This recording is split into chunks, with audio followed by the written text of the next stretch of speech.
روزے کی حالت میں وضو اور غسل کرتے ہوئے اکثر لوگ یہ دو غلطیاں کرتے ہیں، اور یہ اتنی بڑی غلطیاں ہیں کہ ان کی وجہ سے روزہ ہی فاسد ہو جاتا ہے، ان کا روزہ ہی ٹوٹ جاتا ہے، اور انہیں علم تک نہیں ہوتا کہ ہمارا روزہ جو ہے وہ ٹوٹ چکا ہے، کہ کوئی مسائل کے علم نہیں ہے نا۔ حالانکہ مسائل ہمیں سیکھنے چاہیے۔ روزہ یہ ہم پر فرض ہے، روزہ جو ہے یہ فرض عبادت ہے، اس لیے اس کے مسائل بھی ہمیں معلوم ہونے چاہیے کہ کن چیزوں کے کرنے سے روزہ ٹوٹ جاتا ہے، کن چیزوں کے کرنے سے روزہ مکروہ ہو جاتا ہے، کن چیزوں سے روزہ فاسد نہیں ہوتا، نہیں ٹوٹتا۔ یہ مسائل ہمیں معلوم ہونے چاہیے تاکہ یہ جو فرض ہے ہم صحیح طریقے سے نبھا سکیں، صحیح طریقے سے اس فرض کو ادا کر سکیں۔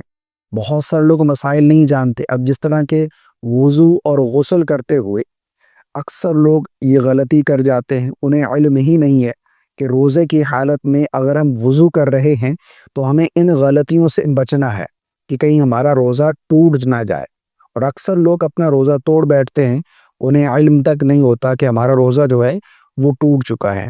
وہ کون سی غلطیاں ہیں؟ آج کی اس ویڈیو میں میں ان غلطیوں کی طرف آپ کی توجہ دلانا چاہتا ہوں تاکہ آپ ان غلطیوں سے بچیں اور اپنا روزہ جو ہے وہ صحیح طریقے سے مکمل کریں۔ وضو تو ہم نے 5 وقت کرنا ہے نا، جب بھی نماز پڑھنی اس قبل ہم نے وضو کرنا ہے۔ اسی طرح غسل کی حاجت بھی پیش آتی ہے، غسل بھی ہم کرتے ہیں، تو وضو اور غسل کرتے ہوئے ان دو غلطیوں سے آپ نے بچنا ہے۔ یہ دو غلطیاں آپ نے بالکل نہیں کرنی۔ اگر بھولے سے بھی یہ غلطی آپ کر بیٹھتے ہیں تو اس سے آپ کا روزہ بریک ہو جائے گا، آپ کا روزہ ٹوٹ جائے گا۔ وہ کون سی غلطیاں ہیں؟ اس سے قبل غسل کا اور وضو کا صحیح طریقہ کیا ہے یہ بھی جان لیجئے، کیونکہ بہت سارے لوگوں کو یہی معلوم نہیں ہے، اس وجہ سے وہ یہ غلطیاں کر بیٹھتے ہیں۔ میں جو مسائل آپ کو بیان کرنے جا رہا ہوں، جن غلطیوں کی طرف آپ کی میں توجہ دلانا چاہتا ہوں، اس کے لیے یہ ضروری ہے کہ غسل اور وضو کا صحیح طریقہ کیا ہے یہ جان لیجئے آپ۔ لیکن وضو کا صحیح طریقہ کیا ہے؟ وضو میں 4 فرض ہیں۔ نمبر 1 پر چہرہ دھونا، نمبر 2 پر دونوں بازوں کوہنیوں سمیت دھونا، نمبر 3 پر چوتھائی سر کا مسح کرنا، اور اسی طرح نمبر 4 پر دونوں پاؤں ٹخنوں سمیت دھونا۔ یہ 4 فرائض ہیں۔ اس کے علاوہ ہاتھ دھونا اور اس کے بعد کلی کرنا، ناک میں پانی ڈالنا، یہ سنت ہیں، لیکن فرض جو ہیں وہ 4 ہیں۔ اب غسل کے کتنے فرائض ہیں؟ غسل میں 3 فرائض ہیں۔ نمبر 1 پر کلی کرنا، اچھے طریقے سے منہ کی 1 مرتبہ کلی کرنا۔ نمبر 2 پر ناک کی نرم ہڈی تک پانی پہنچانا 1 مرتبہ۔ یہ غسل کے فرائض میں سے ہے۔ وضو میں یہ چیزیں سنت ہیں، لیکن غسل میں یہ فرض ہے، کلی کرنا اور ناک کی نرم ہڈی تک پانی پہنچانا۔ اور تیسرا جو فرض ہے غسل میں وہ ہے پورے بدن پر پانی بہائیں کہ جسم کا کوئی بھی حصہ بال برابر بھی خشک نہ رہ جائے۔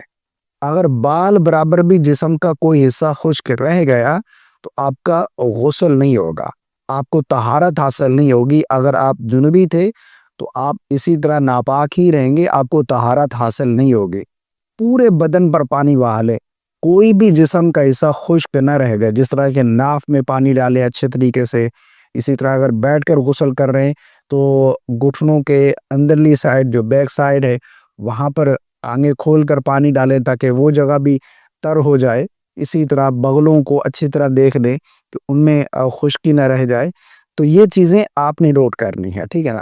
اب یہ غسل کا سنت طریقہ کیا ہے؟ غسل کا سب سے پہلے آپ اچھے طریقے سے ہینڈ واش کریں، اس کے بعد پھر اپنے جسم پر جہاں کی نجاست لگی ہے اس کو دور کر لیں، یعنی استنجا کر لیں۔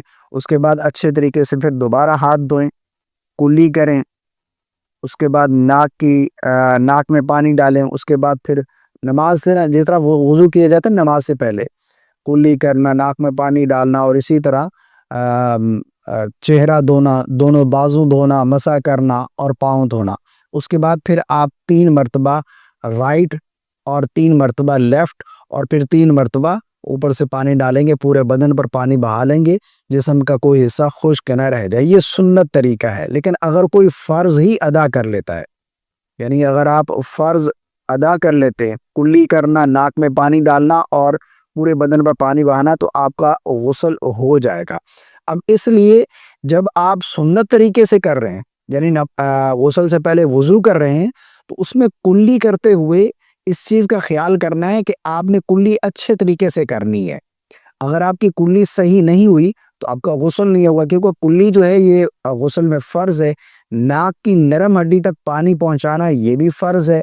تو یہ دو چیزیں آپ نے اچھے طریقے سے ادا کرنی ہے. اب یہ تو ہو گیا طریقہ وضو کا اور غسل کا. اب جو غلطیاں جن سے ہم نے بچنا ہے، جن سے ہمارا روزہ فاسد ہو جاتا ہے، وہ کون سی ہیں؟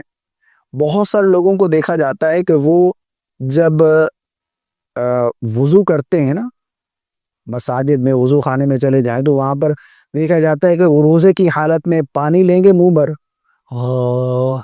غرغرہ کرتے ہیں. یاد رکھیے گا، اس طرح غرغرہ کرنے سے حلق سے پانی کا ایک قطرہ بھی نیچے اتر گیا تو آپ کا روزہ فاسد ہو جائے گا، آپ کا روزہ ٹوٹ جائے گا، بھلے بھول کر ہی اس طرح کیوں نہ کیا آپ نے. یہ کلی جب آپ کریں یا ناک میں پانی چڑھائیں، اس وقت آپ نے احتیاط کرنی ہے کلی کرتے ہوئے حلق سے پانی نیچے نہ اترے اور ناک میں پانی ڈالتے ہوئے پانی اوپر کی طرف نہ چڑھ جائے. اگر اس طرح ہو گیا تو آپ کا روزہ فاسد ہو جائے گا، آپ کا روزہ ٹوٹ جائے گا. اب بہت سارے لوگ یہ بھی سوال کریں گے کہ اگر غسل کر رہے ہیں تو اس میں تو غرغرہ کرنا یہ فرض ہے. بہت سارے لوگ یہ سمجھتے ہیں کہ اس طرح پانی ڈال کر نا منہ میں غرغرہ کریں گے تو جب جا کر ہمارا جو ہے وہ غسل ہوگا، یہ فرض ہے. ایسا بالکل نہیں ہے. اچھے طریقے سے کلی کرنا یہ فرض ہے، غرغرہ کرنا یہ کوئی ضروری نہیں ہے. یہ نہ بھی کریں آپ کا غسل ہو جائے گا، ٹھیک ہے نا. آپ منہ میں پانی ڈال کر اچھے طریقے سے منہ کے ہر گوشے تک پانی پہنچ جائے، منہ بھر کلی کرنی ہے، ٹھیک ہے نا. اور ایسا نہیں ہے کہ تھوڑا سا پانی لیا اور فوراً سے اگل دیا، یہ بھی غلط ہے. اس طرح بھی آپ کا فرض اچھے طریقے سے کلی کرنی ہے، ٹھیک ہے نا. غرغرہ کرنا یہ کوئی ضروری نہیں ہے. اور احتیاط کریں کہ نہ ہی کریں، کیونکہ اس سے زیادہ چانسز ہیں کہ اگر آپ بے احتیاطی کرتے ہیں تو پانی حلق سے نیچے اتر جاتا ہے اور آپ کا روزہ جو ہے وہ فوراً سے ٹوٹ جائے گا، آپ کا روزہ فاسد ہو جائے گا. بہت سارے لوگ اس طرح کرتے ہیں. اب کافی لوگ پھر یہ بھی کامنٹ کرتے ہیں کہ اس وقت تو غرغرہ نہ کریں، تو جب ہم روزہ افطار کر لیں، افطاری کے بعد دوبارہ سے غسل کریں، دوبارہ غرغرہ کر کے پھر غسل کرنا ضروری ہے. تو ایسا بالکل نہیں ہے. آپ نے غسل کر لیا ایک مرتبہ، کلی اچھے طریقے سے کر لی، اب دوبارہ آپ کو تکلف کرنے کی ضرورت نہیں اور نہ ہی آپ کے اوپر دوبارہ غسل لازم ہے، ٹھیک ہے نا. تو ایسا بالکل نہیں ہے.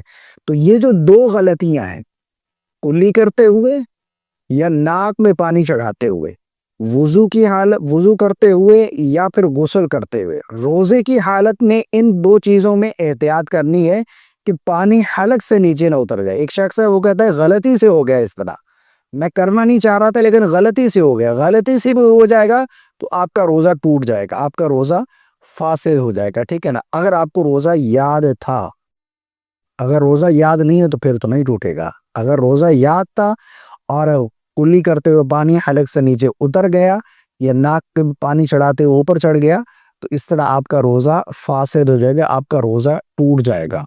ان مسائل کا علم ہونا یہ بہت ہی ضروری ہے. یہ چھوٹے چھوٹے مسائل ہم یہ سمجھتے ہیں کہ بس ان کی کیا ضرورت ہے، حالانکہ ان کی وجہ سے بعض دفعہ ہماری عبادات جو ہے وہ اکمل نہیں ہوتی، مکمل نہیں ہوتی. تو ان چیزوں کو سیکھنا چاہیے. بہت سارے لوگ یہ سمجھتے ہیں کہ بس مسائل کی کیا ضرورت ہے، بس کھانا پینا بند کر دیا بس یہی کافی ہے. ایسا نہیں ہے. روزہ رکھ کر بھی کچھ چیزیں ایسی ہیں جن سے بچنا چاہیے تاکہ ہمارا روزہ جو ہے وہ فاسد نہ ہو، ہمارا روزہ ٹوٹ نہ جائے.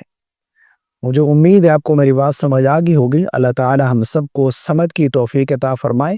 اس کلپ کو شیئر کر دیجیے گا تاکہ دوسرے لوگ بھی اس سے فائدہ اٹھائیں. پسند آنے کی صورت میں لائک کرنا بالکل نہیں بھولیے گا. مجھے اپنی خاص دعاؤں میں یاد رکھیے گا. السلام علیکم ورحمۃ